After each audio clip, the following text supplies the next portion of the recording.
Dulu pernah ada seorang wanita yang ditinggal mati sama anaknya. Anaknya sakit, panas, meninggal dunia. Sedih betul. Apa sebab? Sebab dia tinggal di rumah itu hanya satu-satunya dengan putrinya tercinta itu. Hari itu Allah takdirkan putri tercintanya, keluarga satu-satunya wafat pulang ke rahmatullah. Sedih apa sedih kira-kira?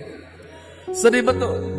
Kemudian semua orang datang, tetangga-tetangganya datang, teman-temannya datang menghibur ibu ini. Tapi ibu ini tidak pernah berhenti menangis, tidak pernah hilang rasa sedih dari hatinya karena lukanya sangat dalam.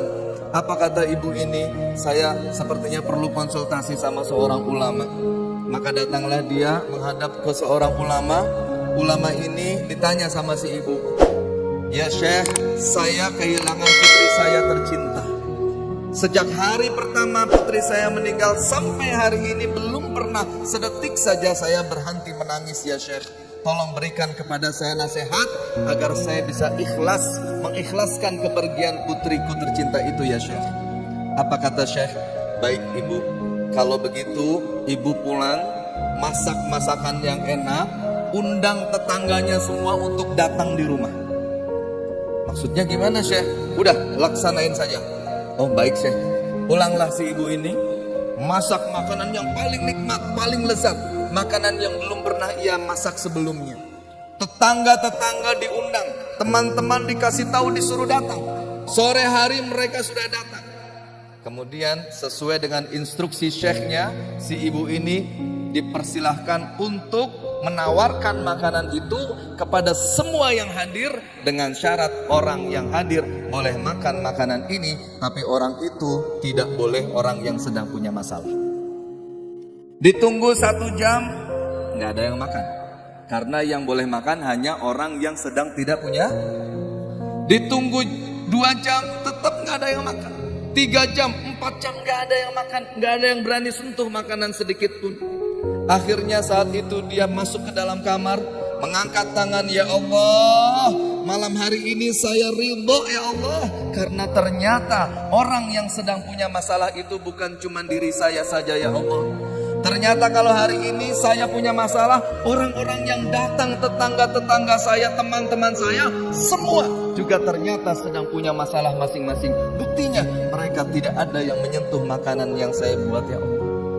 Nah ini, kita juga suka begitu ibu-ibu. Punya masalah, rasa-rasanya kita doang yang punya masalah. Ya Allah, kayaknya saya doang yang menderita di muka bumi ini. Ya Allah, kayaknya saya doang yang paling sengsara di permukaan bumi ini. Ya Allah, kelihatannya orang mah bisa happy, jalan-jalan bahagia. Seolah-olah kita sendiri yang menderita. Padahal salah satu perintah agama ketika kita susah, kita diajarkan untuk melihat orang lain yang lebih susah. Urwah bin Zubair, putranya meninggal dunia, ditendang oleh kaki kuda. Meninggal dalam keadaan sehat, soleh, pinter, hafal Quran. Meninggal dunia. Di hari yang sama ketika memakamkan putranya, kakinya terkena virus yang membuat kakinya harus diamputasi. Sedih bukan main. Tapi beliau kemudian menjalankan perintah agama, melihat orang yang lebih sedih. Mana orang yang lebih sedih? Ada orang datang, dia bilang, "Saya orang yang sangat kaya. Saya akan hijrah dengan keluarga saya, dengan dayang-dayang saya, membawa onta-onta saya, kuda saya, hewan ternak saya, harta benda saya. Anak-anak keturunan dibawa semua." Tapi ternyata ketika beristirahat di salah satu lembah di padang pasir, tiba-tiba datang banjir bandang entah dari mana, yang membuat semua yang saya miliki hilang. Hilang, istri hilang, dayang-dayang hilang, anak buah hilang, prajurit hilang, kekayaan hilang, hewan ternak hilang, onta hilang, emas hilang, perak hilang, semua melayang, tidak tersisa sedikit pun. Hanya satu, ketika dia menengok ke sebelah kanan, ternyata terdengar suara putranya yang masih bayi sedang menangis. Bersyukur betul ya Allah, dari sekian banyak yang hilang ternyata Engkau sisakan ada anak laki-laki saya yang masih bayi, masih hidup, tersangkut di ranting-ranting pohon. Kemudian pada saat beliau akan mengambil anak itu, tiba-tiba ada seekor serigala yang memakan anaknya di hadapan matanya. Mana lebih sedih, Urwah bin Zubair atau orang kedua ini? Orang yang kedua. Kita sama, punya utang 10 juta, alhamdulillah. Allah bisa kasih kepada saya utang lebih daripada 10 juta. Makanya kata ulama, kalau saya, seorang ulama menyampaikan, kalau saya ditimpa satu musibah, saya bersyukur 4 kali. Kenapa bersyukur 4 kali? Iya. Pertama, saya bersyukur karena Allah memberikan cobaan musibah kepadaku tidak lebih besar daripada apa yang sedang aku alami saat ini. Padahal Allah dengan iradahnya bisa memberikan kepada saya cobaan yang jauh lebih pada besar. Betul apa enggak? Punya utang 10 juta, Allah bisa enggak bikin utang kita 20 juta? Punya utang 100 juta, Allah bisa enggak membuat utang kita menjadi 1 miliar? Bisa. Makanya orang yang punya utang 10 juta bersyukur. Mungkin tetangga kita ada yang sedang punya utang 20 juta. Orang yang punya utang 20 juta, alhamdulillah. Karena barangkali ada teman yang utangnya 40 juta. Selalu bersyukur. Nih nasihat ulama. Sekali, syukur pertama adalah karena Allah memberikan musibah tidak lebih besar daripada yang Allah mau. Padahal kalau Allah mau bisa tuh Allah kasih kita musibah lebih besar daripada yang saat ini sedang kita alami. Yang kedua, kenapa ketika mendapatkan musibah saya bersyukur? Kata ulama, beliau menyampaikan karena saya mendapatkan kekuatan dari Allah untuk bersabar. Sementara sabar itu semua nilainya pahala. Isbiru wasabiru warabitu. Orang sekarang bilang sabar itu ada batasnya, tapi Quran bilang sabar ada batasnya apa enggak? Tidak ada batasnya, sabar dan teruslah bersabar. Sampai kapan? Hatta ya'tiyakal yaqin. Sampai kita mati. Ibadah, sabar, menyembah Allah itu sampai kita mati. Habis itu tinggal menikmati kesabaran itu. Nah inilah syukur yang kedua, dapat musibah, alhamdulillah. Karena Allah kasih saya kekuatan. Kalau Allah tidak kasih saya kekuatan, barangkali kemarin sore saya sudah bunuh diri. Barangkali kemarin sore saya sudah gantung diri. Barangkali kemarin sore saya sudah terjun tuh ke jurang.